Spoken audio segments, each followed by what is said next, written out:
Hello, good morning, good afternoon, or good evening, wherever you are on this beautiful planet. Welcome to Earth911's Sustainability in Your Ear. This is the podcast conversation about accelerating the transition to a sustainable, carbon neutral society, and I'm your host, Mitch Ratcliffe. Thanks for joining the conversation. It's going to be an important one today. Let's talk about the social cost of carbon. That's the future economic impact of warming on the environment, our food supply, and health, among many other aspects of our lives. The social cost of carbon is typically described in the aggregate as representing trillions of dollars in added costs for future generations.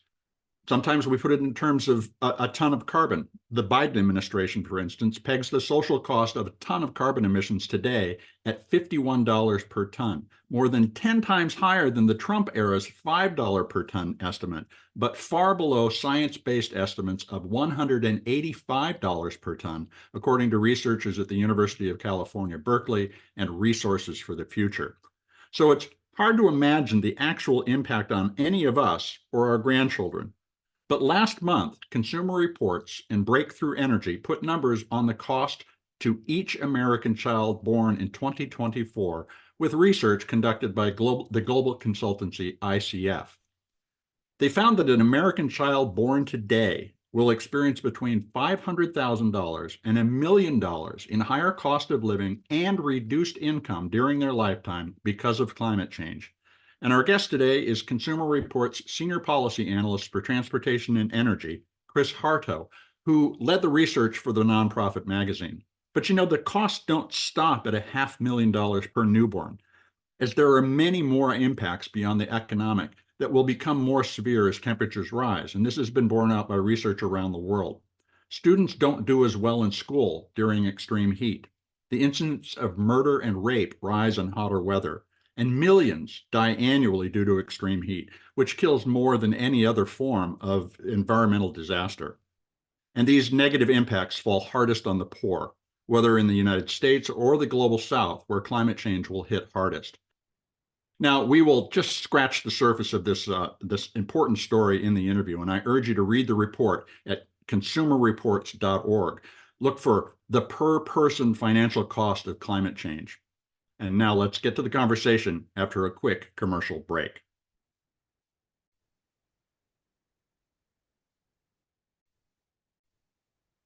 Welcome to the show, Chris. How are you doing today? Doing good. Thanks for having me. Well, hey, thank you for coming to talk about this really important article. And I wanted to start off by asking what prompted Consumer Reports, which generally gives us advice about what to buy and how to get the best deal, to commission a study on the economic impact of climate change for future generations. Yeah, so really discussions around climate change we find are often framed around the environment and have a hard time connecting with our members. So we really wanted to look more closely at how it will affect people. And it's such a big problem, it can be hard to wrap your head around. So we really wanted, we really chose this perspective of a child and the cost to that child as something that we think might be able to connect with people a little bit better than some of the environmental messaging around climate change that we see commonly.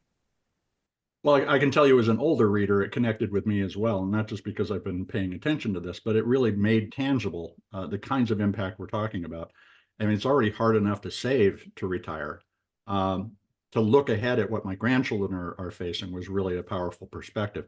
Now, the report estimates a potential loss between $500,000 and $1 million per year per child born in 2024 due to climate change. How did you arrive? What was the methodology that developed this scenario that we're reading about? Yeah, so we really started by looking at the biggest buckets of expenditures for families. So housing, energy, food, transportation, and healthcare. But then we realized that spending is only half the story. So we also looked at the money coming in. That included reductions in income, increased burden of taxes, and the ability to save for a comfortable retirement. Overall, we found that both of these impacts on cost of living and the cost of income made up about half of that $500,000 number. The biggest number and really the biggest uncertainty came with that retirement income piece.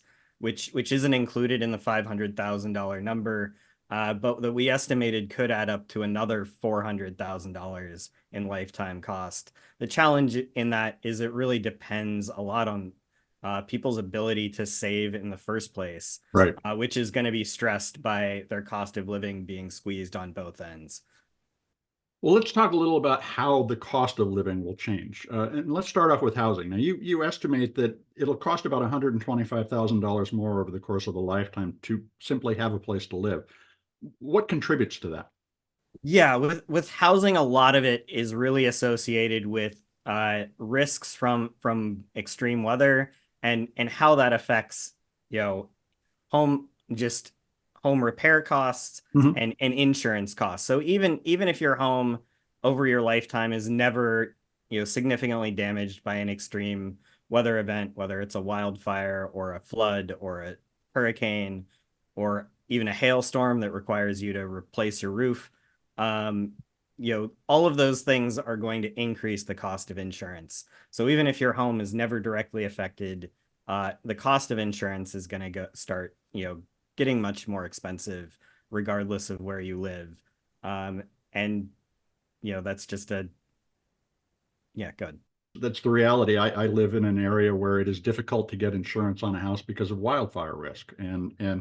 did you look at the potential, just simply the loss of the ability to insure a home? It does not include, insurance just not being available. And you're absolutely right. My sister-in-law just lost her insurance in North Carolina. She's not Mhm. even near the coast. She's an hour from the coast, and her insurance company dropped her because of higher risk, and they had to go and shop for new insurance and pay more for insurance because of it. Well, now let's talk about energy. You estimate there it's about $92,000 in incremental added cost over a lifetime. Where does that cost come from? Yeah, again, with energy, it's again a lot of risk. It's a lot of extreme weather. There's a we think of energy as, we plug into the wall and the light comes on, or we go to the gas station and we pour the gas into our tanks. But there's so much infrastructure behind all of that energy.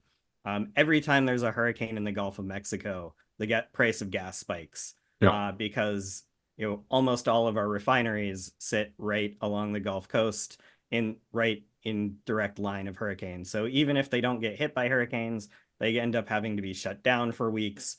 All of the drilling activity that happens in the Gulf of Mexico gets shut down. And all of that affects the price of energy you pay. Again, what wildfires, lots of wildfires being both sparked by power Mhm. lines and also power lines being damaged by uh, wildfires, by hurricanes, by storms, by tornadoes. It's just more costs going into the system, and that those costs are going to filter through into a higher cost of energy. I was surprised that food was only about $33,000 in added cost. It seems to me that that's an area where there could be explosive rises in prices as a result of extreme heat, for instance. So, how did you come up with what I think is a surprisingly low number? Yeah, and there's a lot of uncertainty and all of these numbers to be clear. We really think this is a first cut. Hmm. And we really just looked at some of the biggest impacts. But yeah, food is one of the most important purchases in a family's budget. It's not always the biggest cost, like in terms of how much you spend a month on food versus how much you spend on housing. Hmm. But it is still going to have some significant impacts.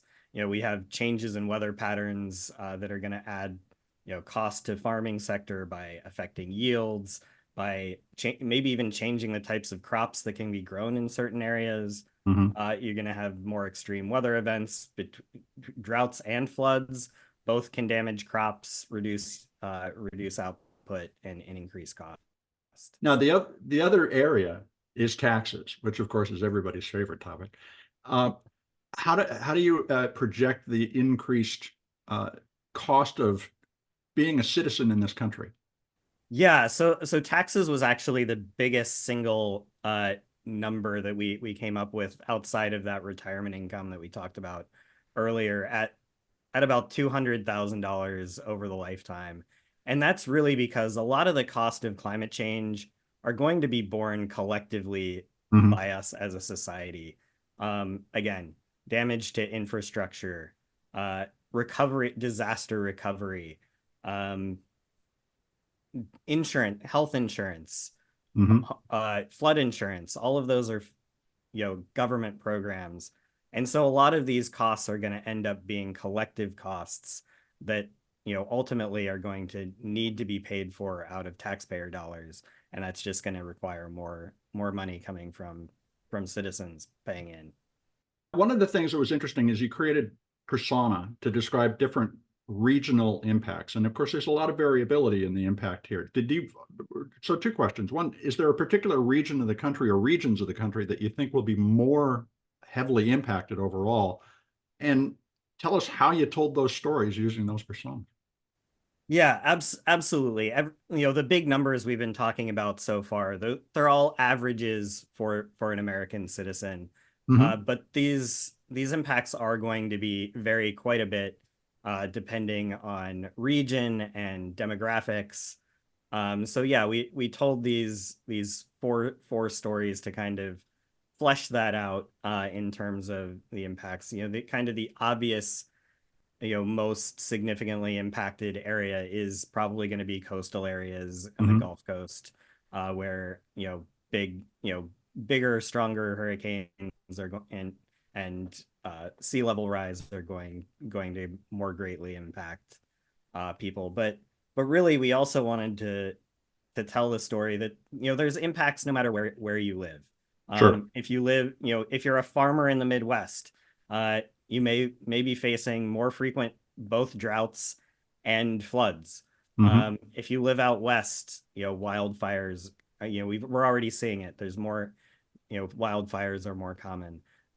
So we also wanted to tell the story that just because you don't live on the coast, you don't live in an area that gets hit by hurricanes, the climate change is still going to affect you.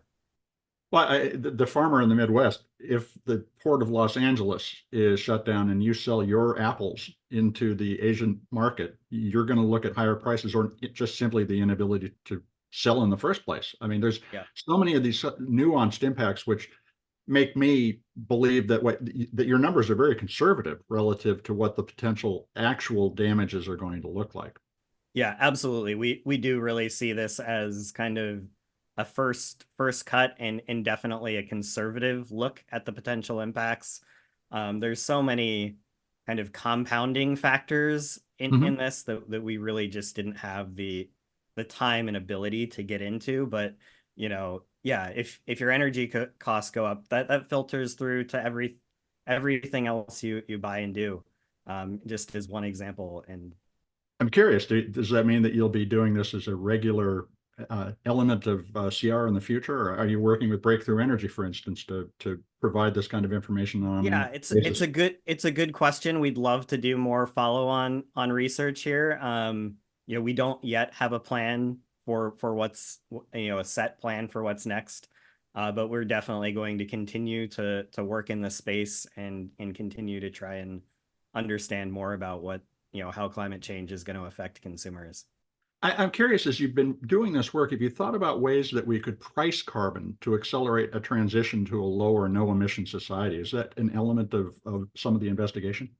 It's not something that we have looked at specifically yet, but I know that is one of the many tools in the policy toolbox is pricing or taxing carbon. We have supported some low carbon fuel standards in Mhm. states that help increase, reduce emissions from the fuels we put in our vehicles and things like that. So There's a lot more to talk about here, but I want to take a quick commercial break. We're going to be right back.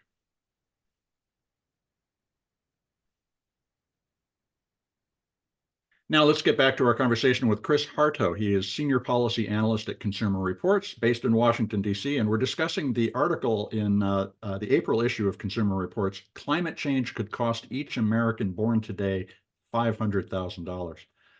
Chris, you describe a doubling of losses due to unaccounted factors like diminished return on investment over the course of a lifetime. And for those of us who've lived over the past 40 years, it's been a pretty good market overall with some serious downturns. Can you explain more about how climate change will compress our ability to save for retirement? Yeah, absolutely. So really, consumers are going to be facing higher costs and lower incomes in a climate change future, which means they're going to have less disposable income, and that's really just going to have negative impact on economic growth. And really, investment returns are, historically have been fairly closely tied to the rate of economic growth. Mm-hmm. So if economic growth is lower, we should expect, lower returns. In addition, consumers will also be facing similar increased risks as households increase costs. Um, and while, some companies will be able to pass along increase all of their increased costs to consumers, there are going to be limits to how much of that they can pass along to consumers whose budgets are already going to be squeezed as a result of lower incomes and higher costs. So that could translate into lower profits, which, as Mm-hmm. we know, tends to translate to lower stock returns. So the good ride is over, it sounds like. Yeah, I'm certainly making you to if ask a we don't. market call. Yeah, I mean, certainly if we don't act more strongly on climate change, it is going to, have that negative impact on our investment returns in the future. Well, and you have two scenarios, a low emission scenario and a high emission scenario. So the worst case scenario is a 4-degree increase. The least is the 1.5-degree increase that's associated with the Paris Accord goals. Any sense of whether or not we're on the path to one or the other of those, or we're somewhere in the middle? Yeah, I would say right now we seem like we're a little bit in the middle between those two paths. We're not Mhm. quite on the disaster scenario, but we're, coming up a little short of what we need to do to meet those uh, Paris climate commitments. But there's a lot more that we can do. We have a lot of the technology that we need to tackle this problem. It's really just a question of policy and will to deploy those technologies. Going back to the question about the falling return on investment, do you think that since we have many of these technologies and we just lack the will to put them into work, that there's a potential for economic resurgence as part of the transition? Yeah, it's interesting. In if you go back to our low scenario, on the high scenario, we see a significant negative impact on estimated returns for retirement income. In our low scenario, we actually see a slight increase in returns under that low scenario because of some deployment of some of these climate solutions, many of which are really highly economical already and can save people, save money to people and corporations today while we're also reducing emissions.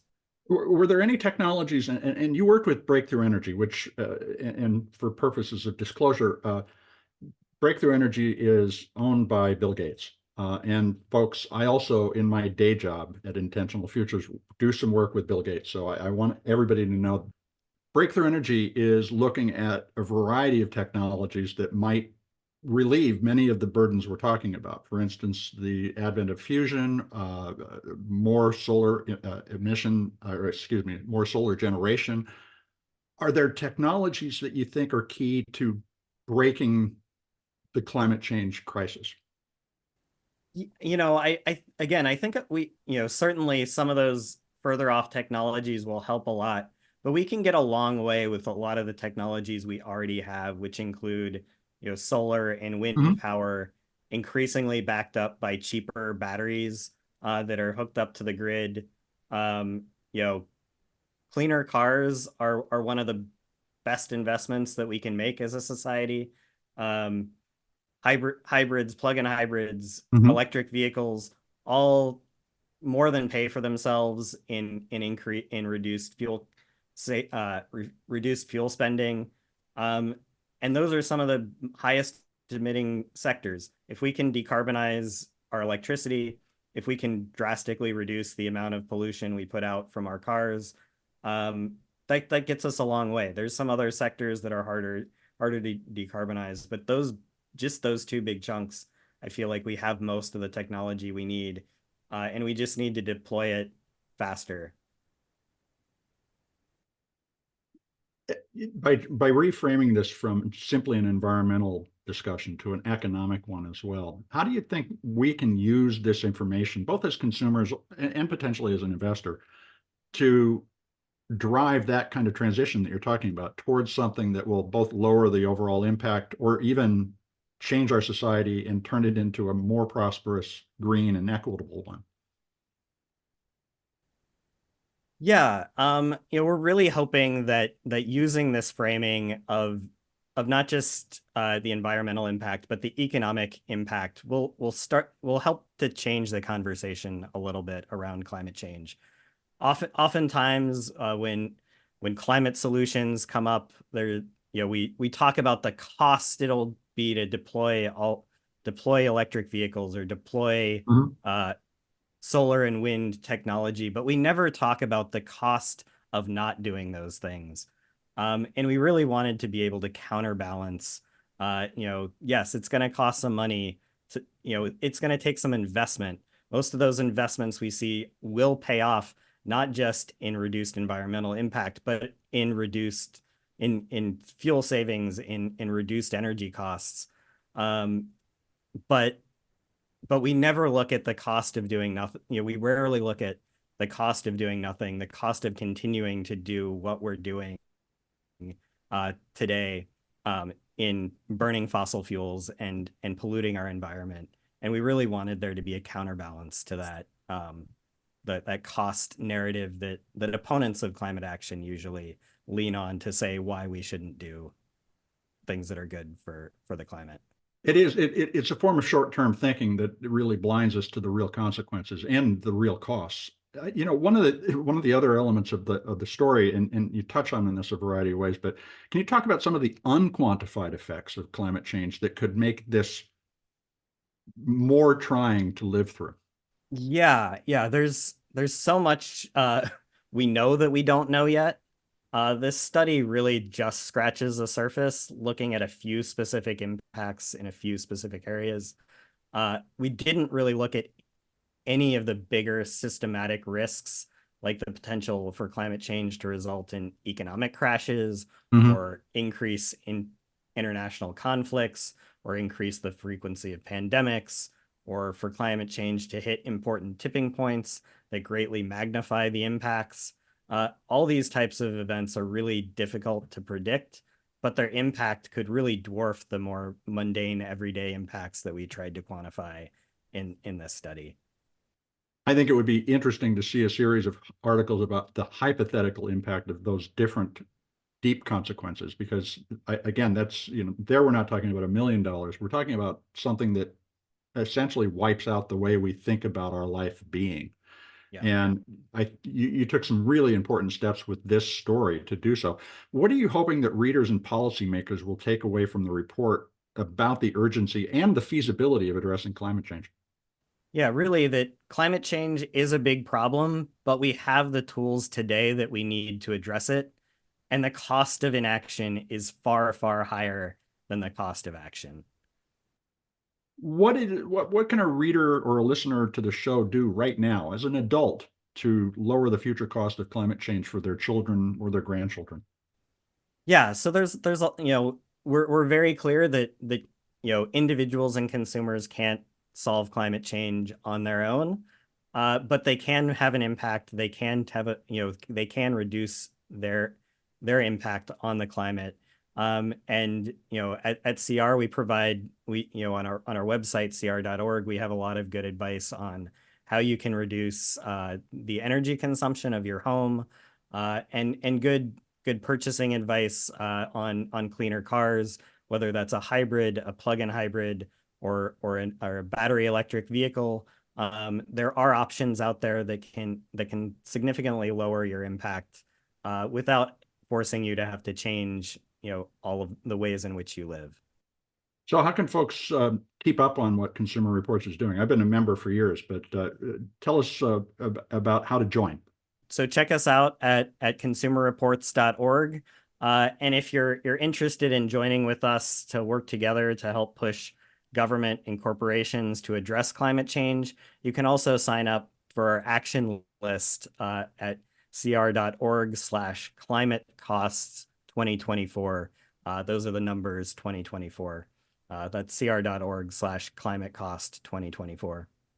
Chris, I want to thank you for taking time both to do the work and to talk to us today. It was a pleasure. Yeah, thanks for having me.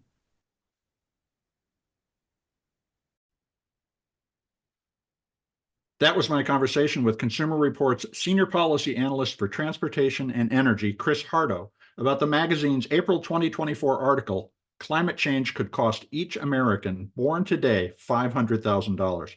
You can find the story at consumerreports.org. The choice between action and inaction is one we face every day, and one that we have faced every day since we evolved as a species. The times have made that choice to act or stand firm in our habits all the more urgent. We have to recognize the consequences of what we do, not necessarily just of our choices, but of choosing not to act, as Chris pointed out. Do we keep living the way that we have, or do we make a change in order to help our children and our grandchildren? That question has become a daily economic one, and unfortunately a political football that burdens what are straightforward science-based decisions about environmental impacts with more challenging personal, moral, and political consequences. If you are willing to make only a small change, believe me, they do contribute to progress toward a low emissions economy by sending critical signals to industry. And we have to think longer term when making decisions. As Chris explained, the higher purchase cost of an EV or an electric hybrid can save us money in the long run, as well as reduce the emissions that are warming the planet. The choice of where to live to ensure that families will be prosperous or at least have a better shot at prosperity is driving a reorientation of both American and global populations. And there are so many emerging issues that show how the take, make, waste society that we live in is teetering under the weight of its pollution and negative human impacts. But there's one good thing about this. We still have the freedom to choose and the opportunity to choose well based on more information about the long-term consequences of today's decisions. We are now able to measure and understand the impact of everything that we do with far greater detail than we were in the past. And that, my friends, brings us back to the human condition, which is that we get to choose. We make these decisions. We assert our will to make a better future, or we can assert our will to stand firm and watch the world go down the drain. It's up to us. And Consumer Reports' effort to put a personal economic frame around the choices we make each day about our climate impact is an important step. And I urge you to read the story at consumerreports.org. And I also hope you'll take a moment to share this podcast or any of the more than 470 interviews that we've done on sustainability in your ear by writing a review on your favorite podcast platform. It will help your neighbors find us. And folks, you're the amplifiers who can help spread more ideas to create less waste. So please tell your friends, family, and coworkers that they can find us on Apple Podcasts, Spotify, iHeartRadio, Audible, or any of the fine purveyors of podcast goodness that they prefer. Thank you for your support. I'm Mitch Ratcliffe. This is Sustainability in Your Ear, and we'll be back with another innovator interview soon. In the meantime, folks, take care of yourself, take care of one another, and let's all take care of this beautiful planet of ours. Have a green day.